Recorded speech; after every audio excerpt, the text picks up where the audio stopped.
பெரம்பலூரில் ஆட்டோமொபைல் நிறுவன உரிமையாளரிடமிருந்து இரிடியத்தில் முதலீடு செய்தால் பல மடங்கு லாபம் கிடைக்கும் என்று கூறி 2,85 லட்சம் ரூபாய் பணத்தை மோசடி செய்திருக்கின்றனர்.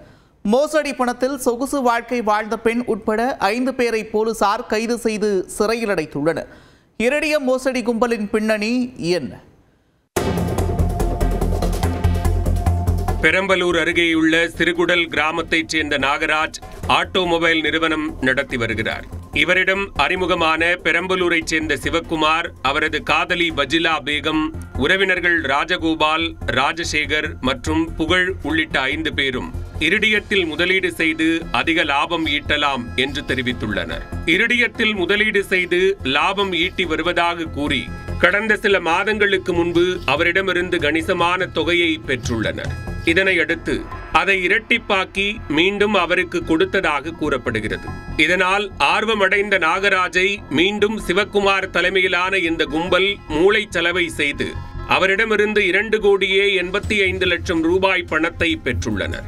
இந்த தொகையை நாகராஜ் தனது நண்பர்கள் மற்றும் உறவினர்களிடம் கடனாகவும், தனது மனைவியின் 100 சவரன் தங்க நகைகளை விற்றது மட்டுமின்றி தனது சொத்துக்களையும் அடமானம் வைத்து பணம் தயார் செய்து கொடுத்துள்ளார். நாகராஜிடமிருந்து பெற்ற 2,85 லட்சம் ரூபாய் பணத்தினை சிவக்குமார் மற்றும் அவரது கூட்டாளிகள் திருப்பிக் கொடுக்கவில்லை.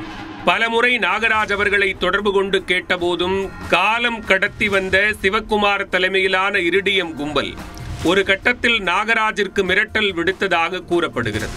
தான் ஏமாற்றப்பட்டதை அறிந்த நாகராஜ் வேறு வழியின்றி பெரம்பலூர் மாவட்ட குற்றப்பிரிவு போலீசாரிடம் புகார் கொடுத்துள்ளார்.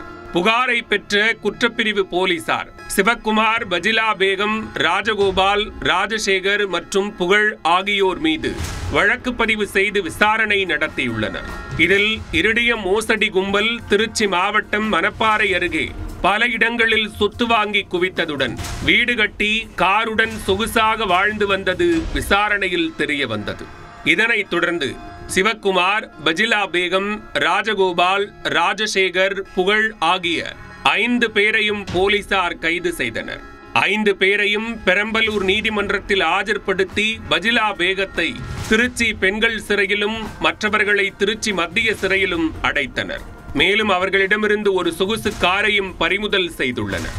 சிறையில் அடைக்கப்பட்ட 5 பேரையும் கஸ்டடியில் எடுத்து விசாரிக்க குற்றப்பிரிவு திட்டமிட்டுள்ளது.